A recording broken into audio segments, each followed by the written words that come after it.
Peace. Mic check.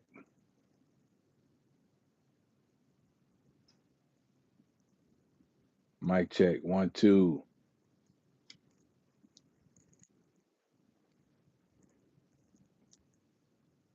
Peace, Wally Main.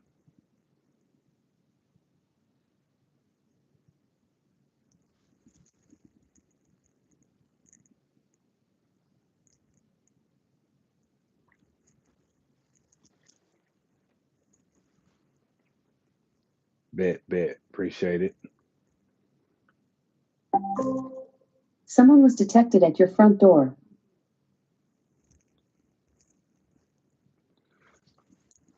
I'm on location at my mother's house.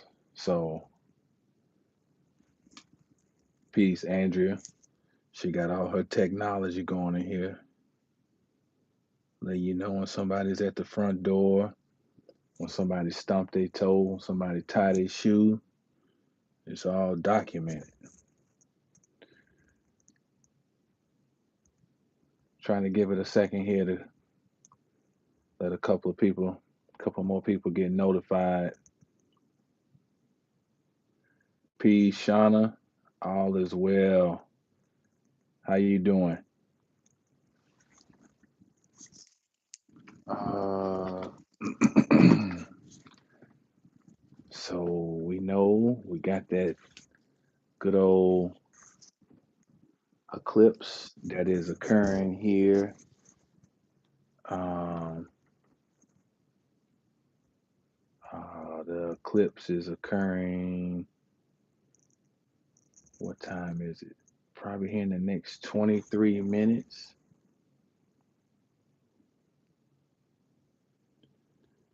Let's see. Mm,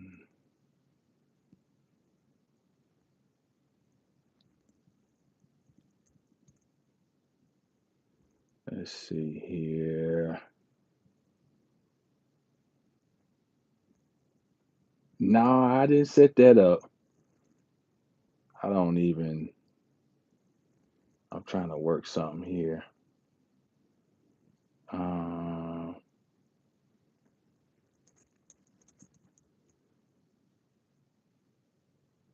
Peace, Natajo. Uh, let's see. We got the goofies in the house tonight. Let's see.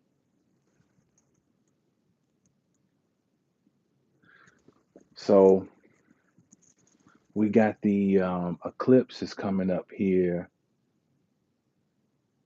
in the next 23 minutes. Peace, agape. And this is a full moon eclipse in the sign of Virgo. And where's my chart?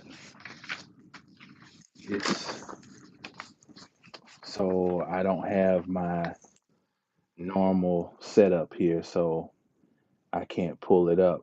But the eclipse is at 23 degrees and 56 minutes of Virgo. Oh, see, this chart is set up on Central Standard Time.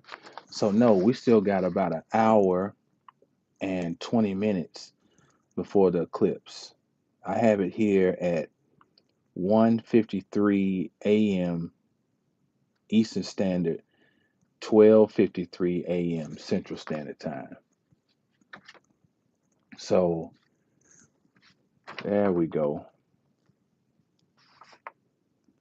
So we've got about another hour before it occurs. So again, when we have a full moon eclipse, it is the we have a normal full moon, but this being a total eclipse, it means that I think the proximity is like 3 degrees 55 minutes or so from the nodes. Um, oh wow, Andrea said her Jupiter is at 23 degrees in Virgo. Mm.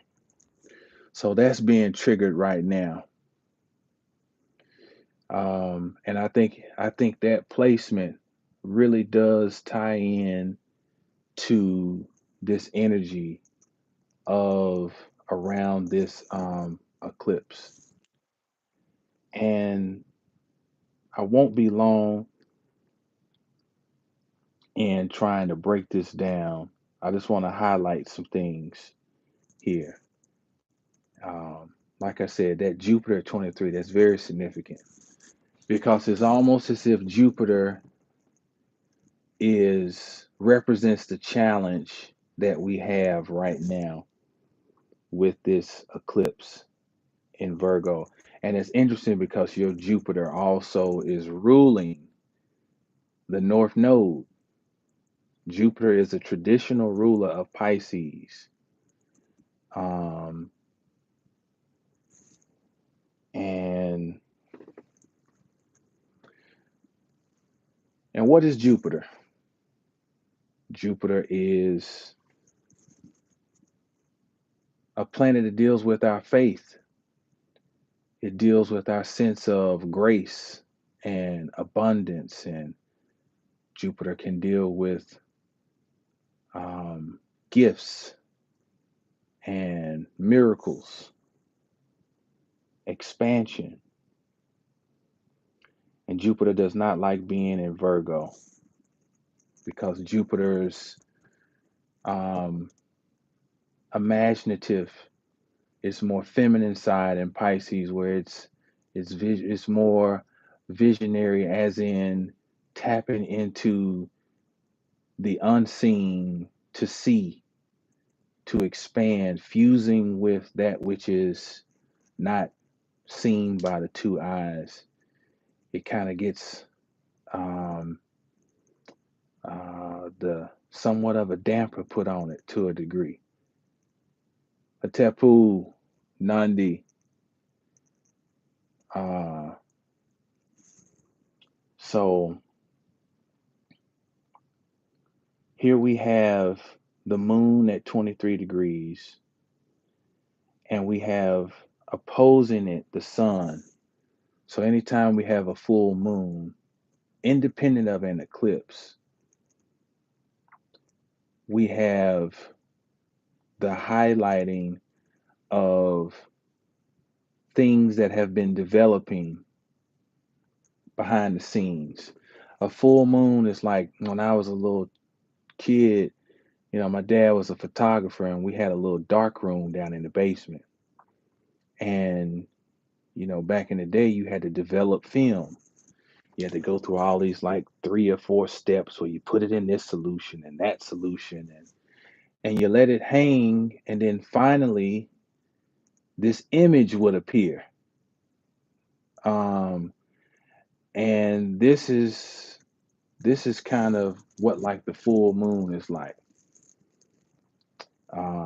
It is where the image is now showing up. Uh, hold on, we need some more moderators in here. We got some men in here who've never had the love of a woman, so they up at 12 in the morning trolling. You know, no man, and it's mostly gonna be men who troll. If it's not a computer or a bot. But what man will go on another man's feed and it's just, man, what is the world coming to? Um, find you a nice woman to snuggle up with and talk to at 12 in the morning, you know, because if your life has come down to you trolling at this time, man, you got to really question your existence, po thing. But the developed film is where it's like the image has now come up and we see it. And that's kind of like what the full moon is like. There's something that's been developing in the background, and all of a sudden we see it. It is brought to light as the sun is shining its light on the moon. Well, what's happening with an eclipse, though, is that we have that same energetic situation. It's just that we can't see. Yeah, yeah, Andrew, it's the moon. It's just that we can't see the reflection because the moon is eclipsed. So there's a temporary disconnect, and this disconnect is allowing for a change internally about how we see things. And there's a reset.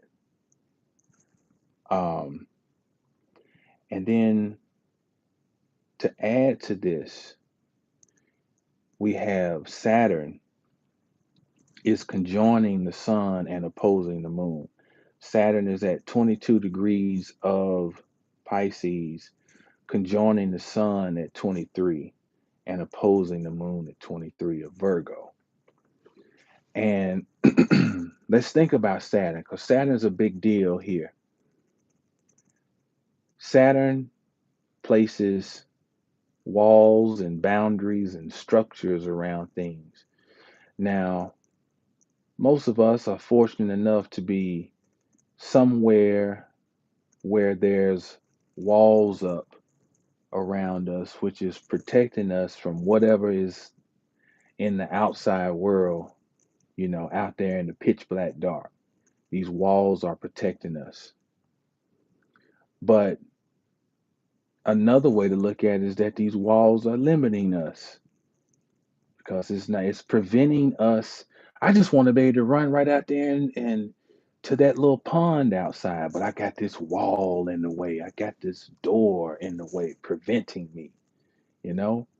So just as much as Saturn brings structure, it can also, on the flip side, can seem like a limitation, right? Saturn wants us to be responsible. Saturn is chronos, it's time. And when Saturn and the sun get together, we have an opportunity. We have an opportunity to look at things and make a decision. Because Saturn and the sun, in some regards, are like the antithesis of each other. There's a certain coldness about Saturn, right? I showed one time that little example of, we played with He-Man when I was growing up, and the two main nemesis are Skeletor and He-Man. He-Man represents the sun or the Christ figure, and Skeletor represents Saturn, cold. He's blue, you know, and blue is associated with it's a cool color. And so when we have Saturn and the sun get together, it's almost like He-Man and Skeletor trying to figure out how to coexist. Peace, Sage. And there's an opportunity. We can either give in to the feeling of limitation that is experienced with the sun conjunct Saturn, because Saturn slows things down. Saturn gives us a feeling that things are being delayed and that time is setting up the scenario of limitation. On the other side, though, Saturn conjunct the sun can have us come to a realization of the work that needs to be done to accomplish some type of goal. It's the work that needs to be done in order to scale a mountain. It is the epitome of accomplishment. This Saturn conjunct the sun, because Saturn is laying down the foundation. It's laying down the rules of engagement. The sun is just like, hey, I want to shine. Saturn's like, cool, but in order for your light to be seen, this is what you're going to have to do. We had that situation right now with the sun conjoining Saturn at the time of this eclipse. But here's the caveat: Saturn conjunct the sun is far more manageable than Saturn opposing the moon. And the moon opposite Saturn can bring up feelings of doubt, and it can really trigger. Remember, I was talking about that limitation side of Saturn. Well, the moon opposing Saturn can really bring out that feeling of limitation, personal limitation, because the moon is very personal. And the moon is dealing with me moving on a day to day basis, you know? And when things are slowing down, it can seem as though things are moving backwards. Okay? It can seem as if things are stagnating. It can seem as though we there's no progress. There's no point in this effort. What's the point of me even doing all this? I ain't getting nowhere. That is the moon opposite Saturn. It can bring up these types of feelings. And these things force us to dig deep and work through, because Saturn itself is a planet that requires endurance. And the word endurance denotes time, because duro means truth and in means within. So endurance means in truth, instability, not as in not stable, but inward stability, inward fixture, an inward tree, a tree of life that is found inwardly. Saturn creates the situation to force us to discover this. Sidebar story here. Um, I put up a video earlier today, and it was showing my mother and I at the dump. Well, what had happened was we went to a storage unit she has, and we the goal was I was coming up here to help her get this storage unit cleared out, because we got some other things we're working on. And so we we took out the furniture that we were going to get rid of, and that's the part you saw at the dump. But then we went back and loaded up the truck with all of the other things that we were keeping out of the storage, and we brought it over to her apartment, to a smaller storage, and one that is a lot less financially taxing. And then we had to carefully put that stuff in this one. So what were we doing all day? We were working. Saturn, as Saturn is conjoining the sun, and the moon was moving into its perfected opposition, we were working. And you know, we have big changes coming up on the horizon that can present a lot of feeling of doubt, and it can even allow some pessimism to creep in, because pessimism can creep in when you ain't got all the answers, when you don't know all the hows to the what. You know what you want to do and what you want to accomplish, but I don't know how I'm going to do this though. And when you don't know how, that can allow pessimism. Well, maybe I shouldn't even try this, and I don't know, this might not work, and da da da da da da. So, one way to mitigate that is to be diligent about working through something. And um and in doing so, keeping some space available for something magical to inhabit that space. Meaning, if astrology doesn't teach you anything else, it's a science of relationships. You got 12 signs. Look, the Sister Myra Moss, a great master astrologer, always talks about how you got 12 signs, but there are six axes, which is giving us a clue. Astrology really is about relationship as an institution. The North Nodes or the nodal axis is about relationship. An eclipse is about relationship because we're dealing with, especially a lunar eclipse, because it presents an aspect that mimics that of relationship. So we're figuring out how to not disregard one side of the axis.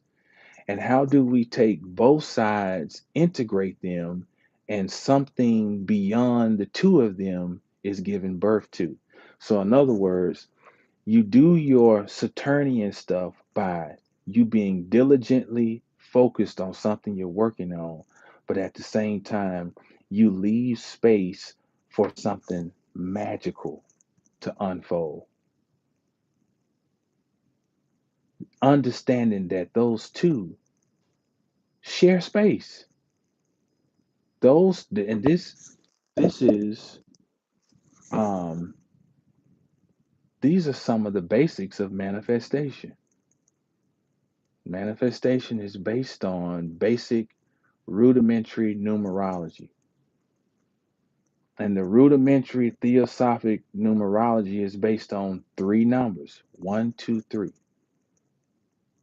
One and two form a relationship that allows for the emergence of the three, and the three is the perfection. Okay. And so this is where we are right now, with even the sense of doubt that may be creeping up for some of us with this Saturn aspect to the moon, and given the fact that Mercury turns retrograde later today, I think. Yeah, on the 14th, Mercury turns retrograde, you know? And so here the eclipse, the dispositor of the eclipse itself is in uh, a tight predicament, you know? And this is a Mercury that's in Aries. So we may be quick to make decisions on things. We may be quick to take action, and it might not be the right action. We may be quick to say things. Maybe I should have thought that through a little more. Maybe some of the things that are said right now are going to be revisited, you know? Um, because you got Mercury in Aries. So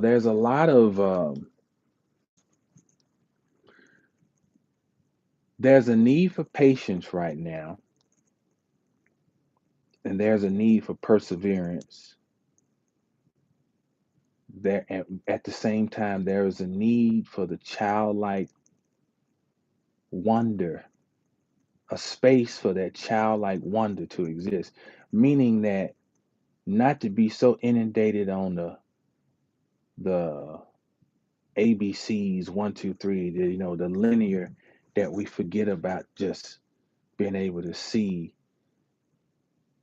another now, as in being able to envision something beyond what you are experiencing right now. Saturn creates, why is Saturn associated with endurance? Because it brings in the element of time. The hard thing about seeing another now is because you are experiencing a present now based on Saturn that you got to deal with. And sometimes that makes it so hard to envision another timeline, because you say the time what I'm experiencing right now is, it is what it is. It is all that, this is what life is. But the secret is Saturn really is a very it has a lot of magical propensities. In traditional astrology, Saturn it's the last planet of the actual um, that we're actually working with, right? We actually work with Saturn, and beyond that, we don't assign, or the traditional astrologer does not assign um, ambassadorship to signs beyond Saturn's realm. The traditional astrologer does not assign Uranus to Aquarius, it's Saturn, you know. It does not give Neptune to Pisces. It's Jupiter. It doesn't associate Pluto with Scorpio. It's Mars, right? But damn, I got all in that. I lost my train of thought about where I was going with that. Um, oh yeah. So Saturn has a much more magical, maybe nature through the traditional lens because it serves as a transitional point. It's in the older literature, Saturn's referred to as the gate of the gods. So it is setting the stage for the experience in realities that are beyond the three-dimensional purview. And if you look at Saturn as the sea goat, where the front of it is a goat and the back of it is a fish, it's again, in one regard, is referring to the ability to dwell in two realms. So there's a certain duality about Saturn. You know, the front is on the is prepared to traverse the earth plane while the back is prepared to move through water. That's a clue to the magical nature of Saturn. So Saturn can trick us by creating constraints around time and the necessity of endurance and responsibility. And what it can do is trick you out of the real magic that exists. The challenge is to find the magic within the mundane, you know? How do basic things that you're doing serve magical purposes? How are they actually setting up the envisioned reality that is beyond the current perspective? How are they actually working to open the door? And when we can shift our mind into that, that is when Saturn becomes a tool of magic. It is now added to the magician's table. And it has moved from being the overlord or the warden, and it has been upgraded to the magician's one of the magician's tools, which is also what happens in the transition of Saturn and its rulership to Aquarius, because Aquarius is the future. Aquarius is very magical. Aquarius is a certain knowing that then pioneers a new effort. And on the traditional standards, that's Saturn involved in that, you know? So, how do we transmute this energy right now? That's the challenge that we have. Now, some generations. I want to talk about from a generational perspective. Um, some people who this eclipse can have more um, a more acute effect on. We got people born in the latter part of 1979 through the summer of 1980. And yes, that's right. I'm having me a beverage. And this group has Saturn in Virgo. So this Saturn in Virgo group, late 79 through summer of 80.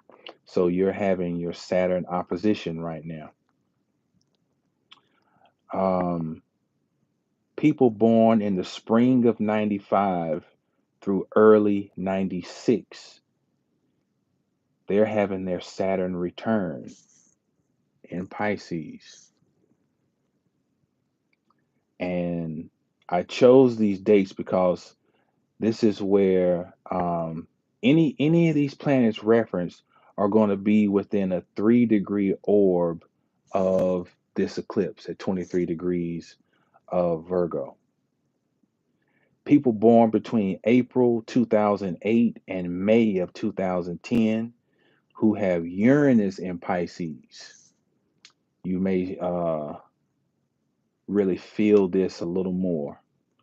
People born in September of 1966 through November of 1969. This is the Pluto in Virgo generation. We also have September of 1966 through August of 1968. This is the Uranus and Pluto conjunction in Virgo generation. Go back and watch the video again if that's that's because I broke it up.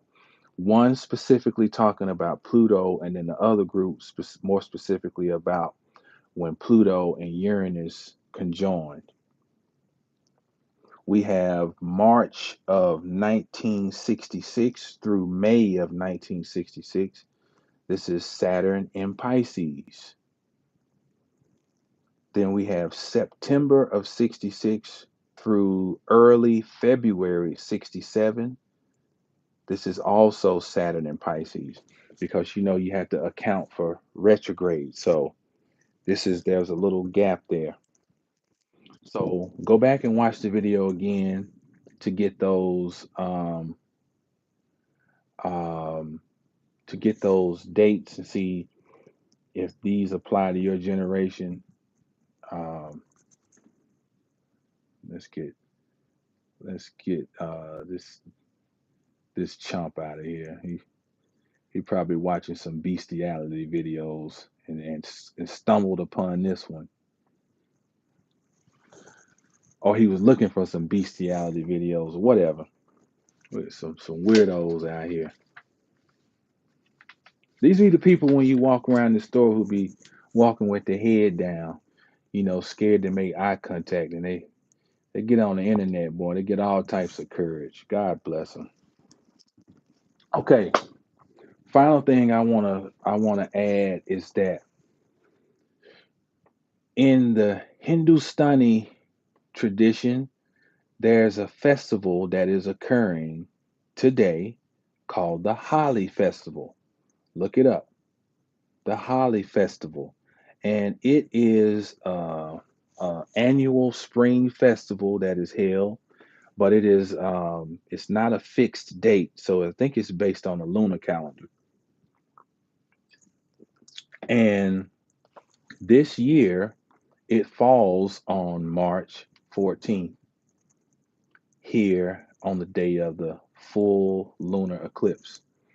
Now, this is supposed to be the triumph of good over evil. And basically what it is it's the start of spring. And it is the triumph of the sun over the previous darkness of winter. Now I want you to think about that symbolically. I want you to think about the configurations that I've talked about with the moon, mainly the moon opposing Saturn, and um, the moon uh, in its eclipse being received by a retrograde Mercury. So it's a certain confusion in the air. There's a certain uh, measure of misunderstanding, and there may be a sense of hopelessness, right?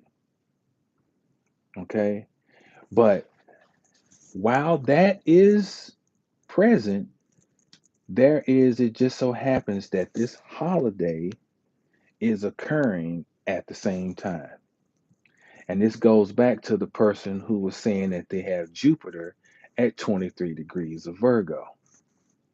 because the Holly Festival to me is representing to me a Jupiter reality that is available and still exists in the midst of oh, in the midst of what seems to be for some like oh man a lot of difficulty, you know, uh, which may present a feeling of man how are things going to work out, you know, are things going to work out? But there is an air of newness, an air of resurrection, an air of renaissance that is present, right? Another thing to keep in mind is that this eclipse point is conjoining the fixed star Deneb El Asad, and Deneb El Asad remains means the tail of the lion.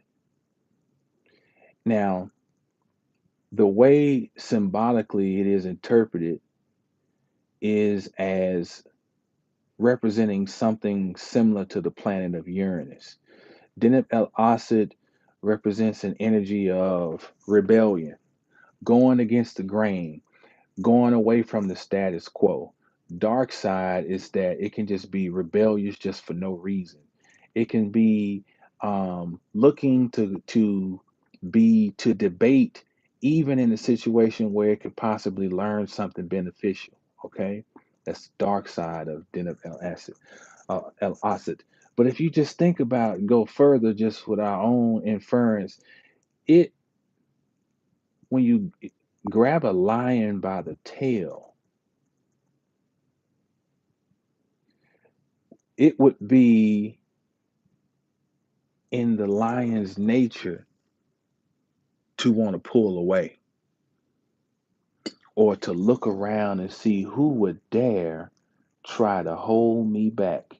Who would have the nerve to try to grab my tail of all things, the most annoying thing you could do.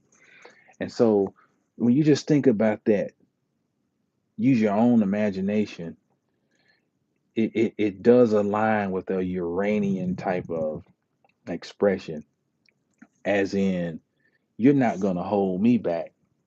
You know, I'm um I am trudging ahead or trudging ahead, you know.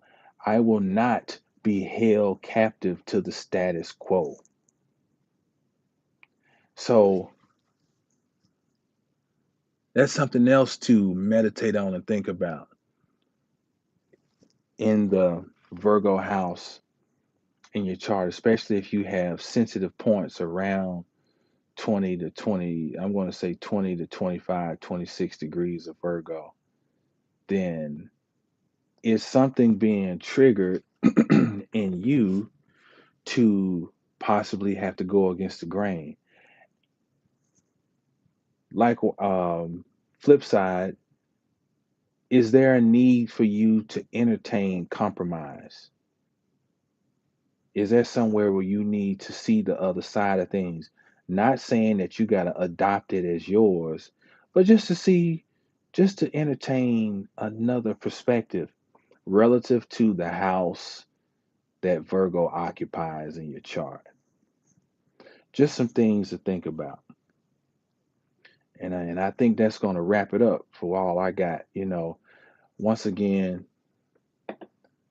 thank you all for the civilized people out there who tuned in. Um, OH said, um, it reminds me of Daniel and the Lion's Den. Oh, yeah. Um, makes sense. Andrea asked you, yes, thought about it. Right on. So, yeah, that's going to wrap it up. I hope everybody has a safe um, rest of this eclipse uh,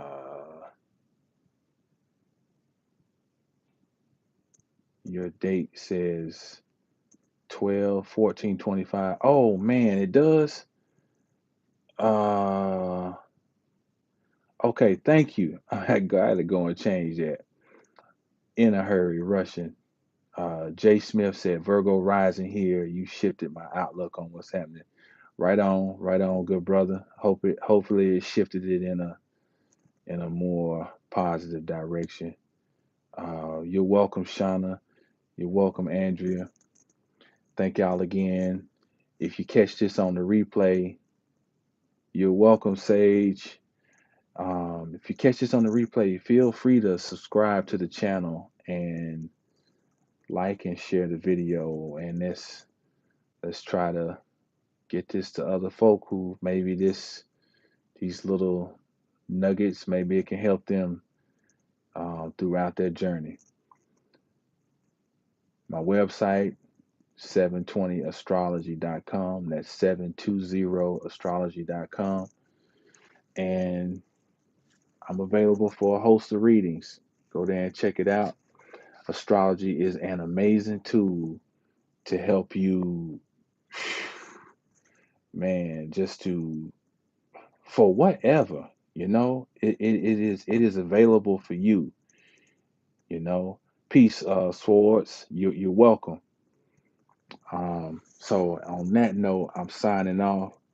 Peace to y'all. Stay down till you get up. When you get up, stay down and know the stars and know yourself. Peace.